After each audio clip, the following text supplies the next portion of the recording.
I'm worried, having discussions with quite a couple of them, that they will measure whether or not what they do is successful based on market structure and outcomes.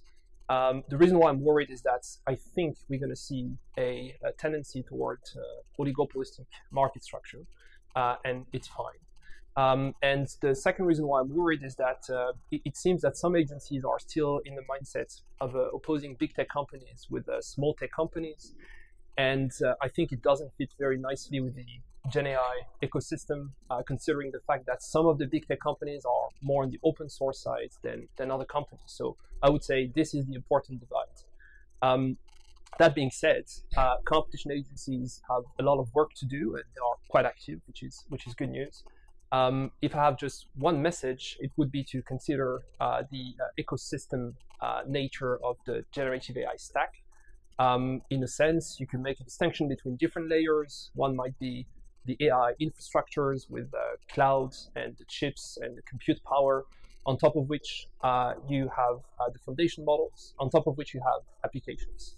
And those three layers are clearly connected. To give you just two examples, if you were to use a generative AI applications that will take 10 minutes to respond to all of your prompts, you will certainly stop using it. And the explanation of why it takes so long might be because the infrastructure is poorly suited to the Gen AI application.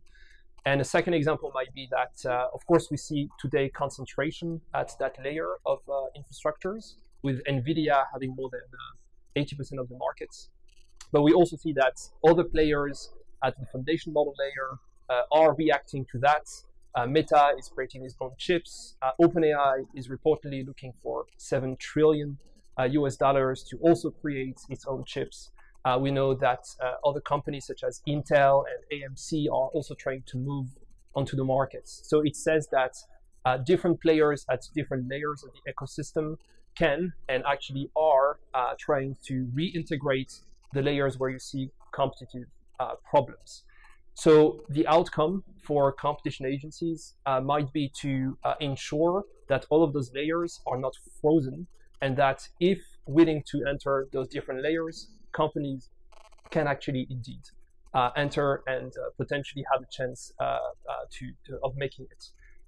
So in terms of concrete policy actions, it means focusing on increasing returns and ensuring that companies can benefit from those increasing returns, because it seems that this is the blood of those markets and what enables companies to survive.